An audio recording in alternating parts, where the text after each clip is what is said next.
What is up, y'all? So, I think I've made a video about these before, just a while ago.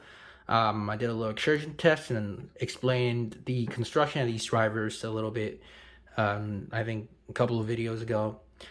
And I did a little bit of digging online and I got to find the patent document of these drivers, Panasonic. I also measured the TS parameters of them, so I'll be talking about that in this video. But first, we're going to get to the constraints of flat speakers. I'm going to explain a little bit of that before we get into the construction of, the patent and all that stuff. So, constraint of a flat speaker, there's a couple examples. First of all is it's probably going to have a very short distance between two suspensions, meaning the surround and the spider is going to be very close together. So this is an example here. This is about a 3-inch driver, and you can see this is a lot shallower than your average 3-inch driver, meaning the first suspension and the second suspension, which is a spider down here, is very close together. I have another example. On the left, we have a flat 6.5-inch driver. On the right, we have a conventional 6.5-inch driver. Ignore the magnet size, they vary. But on the left one, you can see the distance between the two suspension is very short compared to the speaker driver on the right one, which is almost twice the distance. That's these are the examples of this, one of the constraints of a flat speaker. And with this being the case, the speaker cone would wobble a lot. I think that's also mentioned or cited in the patent document. Another constraint a flat speaker would have is a small magnet. So usually for speakers for these and the other ones I've shown, they don't have a small magnet. They have a regular sized magnet, or at least one that is strong enough to power, say, a 3-inch driver. But for this one, we have a very tiny magnet. Now, this is a 20-watt speaker, but that does not look like a 20-watt magnet. The reason is because they want to keep the spider and the surround well separated, or it's conventionally, the distance is conventional. However, they have to shrink the magnet in order for the speaker to remain flat, resulting in a very small magnet for a 20-watt speaker right here. The part under the spider is the magnet. Barely any room for it.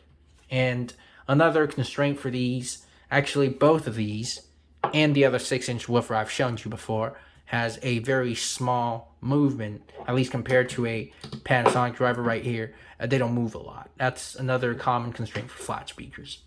Now, the Panasonic unit has none of these constraints. It has a linear movement.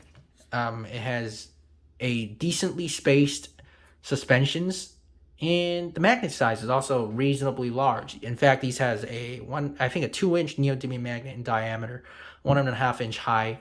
The magnet is even bigger than the Bose driver, which is 5-inch but thicker. So let's take a look at the patent document. Well, I'm not going to go through all of that. I'm just going to show you a few pics, that's all.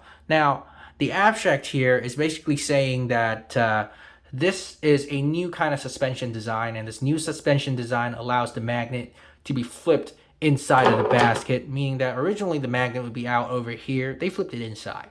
And while doing so, the speaker would not lose any heat dissipation characteristics, nor would it lose any sort of, nor would it increase any sort of cone wobble or non-linear movement when the speaker is playing at high exertion.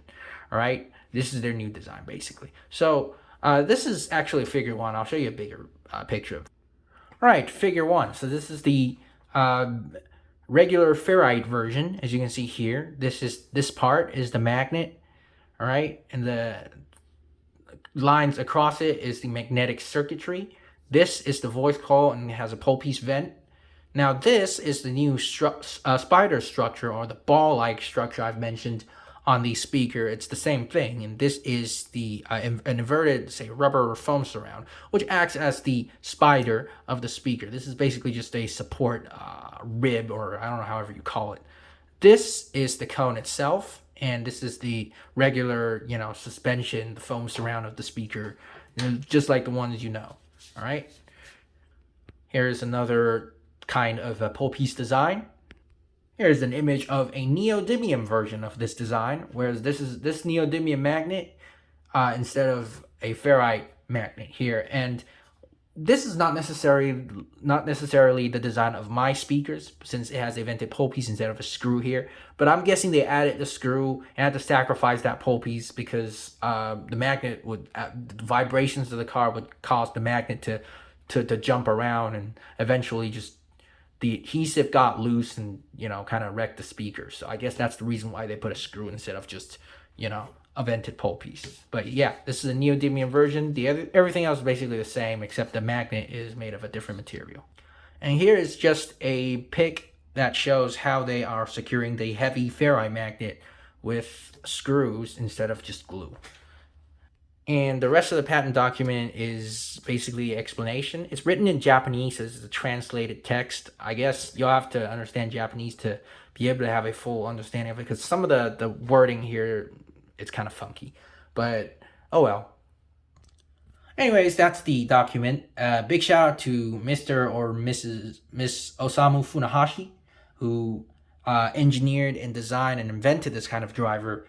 Big shout out to him or her. This is an awesome design, and it is very good. Honestly, one of the best flat speakers I've seen. No joke. Like I said, if I made any mistakes, although unlikely if the inventor is watching this video, probably not. But if you are, correct me if I made any mistakes. I'm no expert on this. Well, now let's get to the TS parameters. So here are the TS parameters of these woofers. Now, feel free to take a screenshot or pause the video to read it. I did a little bit of simulation with these numbers, and they do very well in a ported box tuned around 40 to 50 hertz. So if you ever get these, you can put two of them in a ported box, tune it to 40 to 50, it would sound very, very decent. All right, the frequency response curve, at least from the simulation, is very good looking. All right. So I was thinking, yeah, I can't end the video without a bass test. Here is a bass test of two of these speakers. Just be aware they are going to be very noisy because I have them sat on some plastic gloves. I can't hold them while I'm recording. So they're going to have a lot of flapping noises because there's vent on the bottom. Just to show you, there's vent on the bottom over there. You see that? So it's going to be very noisy. Just so you know, these are not the mechanical noise these from the speakers itself. I do have tests where I held them up, but I guess not this one.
Alright, that's about it. Since that's that nice, I decided to play another song. Also by my stoner night. Link in the description.